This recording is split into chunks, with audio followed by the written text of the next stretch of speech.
Donasi dakwah Yufid. Yuk berikan amal jariah terbaik Anda untuk dakwah dan pendidikan Islam.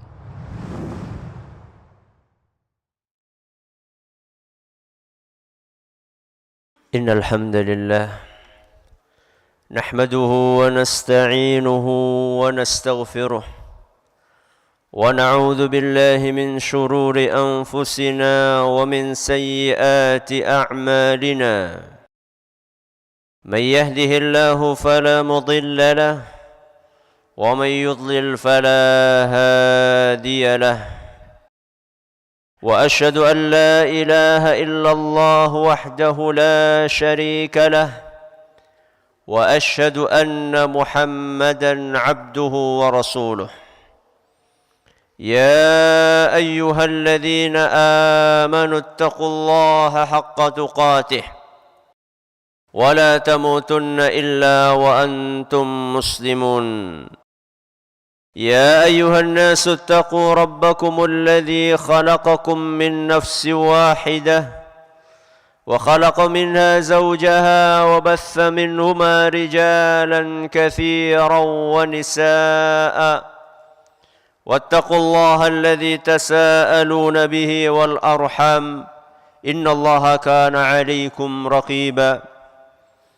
يا أيها الذين آمنوا اتقوا الله وقولوا قولا سديدا يصلح لكم أعمالكم ويغفر لكم ذنوبكم ومن يطع الله ورسوله فقد فاز فوزا عظيما أما بعد فإن خير الحديث كتاب الله وخير الهدي هدي محمد صلى الله عليه وعلى آله وصحبه وسلم وشر الأمور محدثاتها وكل بدعة ضلالة. Jamaah Jumat rahimakumullah, marilah kita tingkatkan ketakwaan kita kepada Allah subhanahu wa ta'ala dengan ketakwaan yang sebenar-benarnya, yaitu dengan mengamalkan apa yang diperintahkan oleh Allah subhanahu wa ta'ala dan oleh Rasulnya sallallahu alaihi wasallam, serta menjauhi apa yang dilarang oleh Allah subhanahu wa ta'ala dan oleh Rasulnya sallallahu alaihi wa ala alihi wa sahbihi wasallam. Jamaah Jumat yang semoga senantiasa dimuliakan Allah, pada hari ini Jumat 5 Dzulhijjah 1439 Hijriah adalah hari yang istimewa dan bersejarah bagi bangsa Indonesia. Menilik peristiwa sejarah Indonesia 75 tahun yang lalu dalam kalender Hijriah, kita dapatkan bahwa pada hari Jumat 9 Ramadan 1364 Hijriah, Insinyur Soekarno membacakan proklamasi kemerdekaan Republik Indonesia. Tentu, ini adalah anugerah yang besar dari Allah subhanahu wa ta'ala. Proklamasi kemerdekaan di hari yang paling mulia dan di bulan yang paling mulia. Kemerdekaan adalah cita-cita setiap warga negara dimanapun berada. Sebagai seorang hamba Allah, kemerdekaan bukanlah semata terbebas dari penjajahan bangsa lain. Akan tetapi yang jauh lebih utama dari itu adalah manakala seorang hamba bisa terbebas dari segala hal yang menghalanginya dari beribadah kepada Allah subhanahu wa ta'ala. Terbebas dari segala sesuatu yang menjauhkannya dari surga Allah. Karena maksud dan tujuan hidup manusia adalah untuk beribadah kepada Allah. Sebagaimana yang difirmankannya, "Wa ma khalaqtul jinna wal insa illa liya'budun." Aku tidak menciptakan jin dan manusia melainkan agar mereka beribadah kepadaku. Al-Quran surat Az-Zariyat ayat 56. Ma'asyiral muslimin rahimakumullah. Tentu setiap kita ingin menjadi manusia yang merdeka dengan seutuhnya. Hidup tanpa ketergantungan terhadap sesuatu. Hidup aman dan bebas dari penghambaan dan penjajahan. Setiap orang berani untuk membeli dengan harga mahal kemerdekaan yang hakiki itu. Karena jika tidak merdeka, berarti setiap saat siap untuk disiksa, dilucuti, dibentak-bentak, diusir, dihina, diserobot, didiskriminasi, atau bahkan dibunuh. Akan tetapi, ironisnya banyak orang belum mengetahui apa itu kemerdekaan yang hakiki. Mereka belum bisa membedakan antara kemerdekaan hakiki dan keterpurukan. Ketika kita tidak mengetahui apa itu kemerdekaan hakiki, tentu kita akan terperosok ke dalam kemerdekaan semu, sehingga acuh tak acuh, dan tidak berusaha meraih kemerdekaan hakiki, atau bahkan mengganti kemerdekaan hakiki yang telah didapatkan dengan keterpurukan dan kehinaan. Sidang Jumat yang dirahmati Allah, merdeka dalam Islam dimaknai dengan sikap ketundukan dan kepatuhan. Merdeka adalah penghambaan mutlak kepada zat yang berhak untuk disembah, yaitu Allah subhanahu wa ta'ala. Merdeka adalah terbebas dari segala belenggu penjajahan sesama manusia dan keluar dari keterpurukan hidup di dunia. Ketika seorang muslim terbebas dari penghambaan kepada selain Allah dan tunduk serta patuh kepada aturan dan hukum Allah, di sanalah muncul kemerdekaan sejati dan hakiki. Kemerdekaan inilah tujuan diutusnya Nabi Muhammad sallallahu alaihi wasallam ke muka bumi.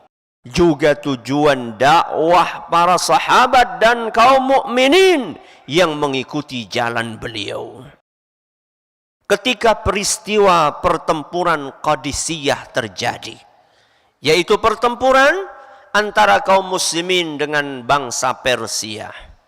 Panglima kaum muslimin saat itu yaitu Sa'ad bin Abi Waqqas radhiyallahu anhu mengutus salah satu prajuritnya, Rib'i bin Amir, untuk menghadap panglima Persia yaitu Rustum. Dalam pertemuan tersebut, Rustum bertanya kepada Rib'i, apa tujuan pasukan kaum muslimin datang menuju Persia? Kenapa mereka datang ke Persia?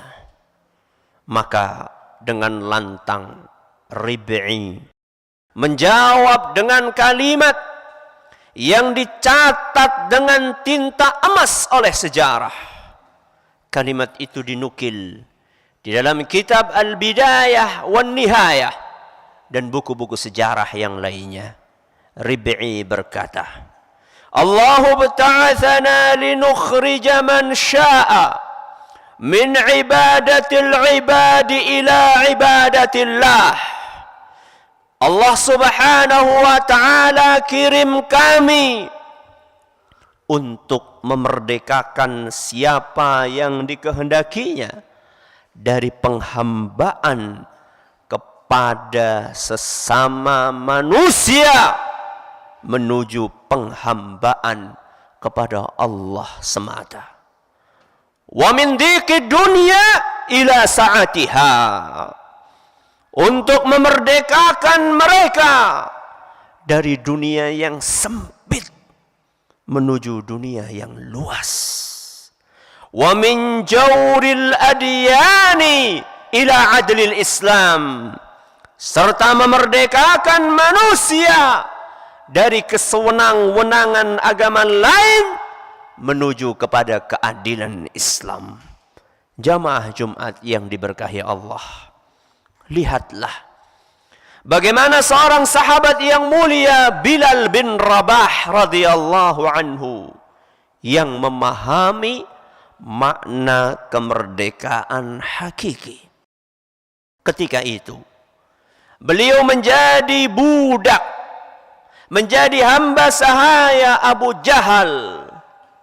Walaupun jasadnya disiksa dengan siksaan yang teramat pedih, akan tetapi beliau tetap mempertahankan keimanannya, sebab beliau memiliki jiwa yang merdeka, jiwa yang bertauhid dan tunduk hanya kepada Allah. Dengan itulah beliau menjadi hamba yang merdeka seutuhnya. Nabi kita Muhammad sallallahu alaihi wasallam dengan risalah yang beliau emban memiliki misi untuk membawa manusia kepada kemerdekaan yang paling hakiki. Kemerdekaan dari kegelapan menuju kepada hidayah Allah. Dari kebodohan menuju kepada ilmu pengetahuan.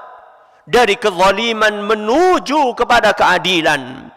Kemerdekaan yang menjadi gerbang besar menuju kemenangan di dunia dan akhirat. Sebuah gerakan kemerdekaan yang dalam waktu singkat mengilhami seluruh penjuru bumi, bahkan menginspirasi Eropa untuk beranjak dari masa kegelapan kepada masa kemajuan. Dengan kekuatan ini pula, dua imperium besar, Persia dan Romawi, ditundukkan di awal sejarah Islam. Kemerdekaan tersebut adalah tauhid. Sehingga apabila tauhid itu dicampakkan, maka keterpurukan dan kehinaanlah yang akan dialami oleh umat dan bangsa ini. Aqulu qawli hadza وأستغفر الله لي ولكم ولجميع المسلمين والمسلمات فاستغفروه إنه هو الغفور الرحيم. الحمد لله غافر الذنب وقابل التوب الشديد العقاب ذي الطول لا إله إلا هو إليه المصير. وأشهد أن لا إله إلا الله لا ند له سبحانه ولا شبيه ولا مثيل ولا نذير. وأشهد أن محمدًا عبده ورسوله البشير النذير والسراج المنير صلى الله وسلم وبارك عليه وعلى آله وصحبه وكل تابع مستنير. Sidang Jumat yang kami hormati, satu contoh nyata yang Allah kisahkan di dalam Al-Quran dan harus kita jadikan pelajaran, yaitu kisah Nabi Musa alaihi salam dengan Bani Israel.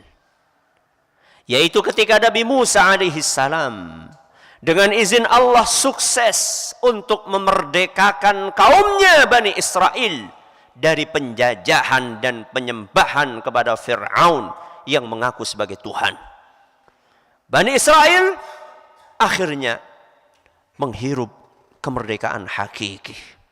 Setelah sekian lama menjalani kerja paksa, diperlakukan diskriminatif dan dipaksa untuk menyembah Fir'aun. Dalam Al-Quran, kisah Nabi Musa dengan Bani Israel ini diabadikan sebagaimana dalam firman Allah subhanahu wa ta'ala, wa idh qala Musa liqaumihi ya qaum udhkuru ni'matallahi alaikum إذ جعل فيكم أنبياء وجعلكم ملوكا وآتاكم ما لم يؤت أحدا من العالمين. Ingatlah ketika Musa berkata kepada kaumnya, wahai kaumku, ingatlah nikmat Allah kepada kalian. Ketika Allah mengangkat para nabi dari kalian, menjadikan kalian sebagai orang-orang yang merdeka, Dan dia juga memberikan kepada kalian apa yang belum pernah diberikan kepada seorang pun sebelum kalian. Ya qaumi idkhulul ardhal muqaddasata allati kataballahu lakum. Wa la tartaddu ala adbarikum fatanqalibu khasirin. Wahai kaumku, masuklah kalian ke tanah suci Palestina yang telah ditentukan oleh Allah untuk kalian. Dan jangan kalian berbalik ke belakang karena takut kepada musuh. Nanti kalian akan menjadi orang-orang yang merugi. Al-Quran surat Al-Ma'idah ayat 20-21. Sayangnya, kemerdekaan yang Bani Israel rasakan tidak mau mereka syukuri. Pembangkangan demi pembangkangan mereka lakukan terhadap Nabi Musa alaihissalam. Ajaran terhadap tauhid mereka khianati dengan menyembah patung anak sapi. Khianat adalah sikap yang kemudian membuat kemerdekaan yang mereka dapatkan menjadi sia-sia belaka. Mereka mengganti kemerdekaan yang hakiki dengan kesesatan dan keterpurukan lantaran kesombongan dan pembangkangan mereka. Karena itulah mereka dilaknat dan dimurkai oleh Allah di dunia dan di akhirat. Inilah akibat yang akan menimpa apabila kita tidak mentauhidkan Allah. Sudahkah kita berusaha untuk meraih kemerdekaan hakiki tersebut? Apabila belum, usaha apakah yang sudah kita lakukan untuk meraihnya? Apabila sudah, bersyukurlah dan jagalah nikmat terbesar ini. Kemudian ajaklah umat manusia untuk meraih kemerdekaan yang hakiki ini. Hadza wa sallu wa sallimu rahimakumullah على الصادق الأمين كما أمركم بذلك مولاكم رب العالمين فقال سبحانه إن الله وملائكته يصلون على النبي يا أيها الذين آمنوا صلوا عليه وسلموا تسليما اللهم صل على سيدنا محمد وعلى آل سيدنا محمد كما صليت على سيدنا إبراهيم وعلى آل سيدنا إبراهيم إنك حميد مجيد اللهم بارك على سيدنا محمد وعلى آل سيدنا محمد كما باركت على سيدنا إبراهيم وعلى آل سيدنا إبراهيم إنك حميد مجيد ربنا ظلمنا أنفسنا وإن لم تغفر لنا وترحمنا لنكونن من الخاسرين ربنا اغفر لنا ولإخواننا الذين سبقونا بالإيمان ولا تجعل في قلوبنا غلا للذين آمنوا ربنا إنك رؤوف رحيم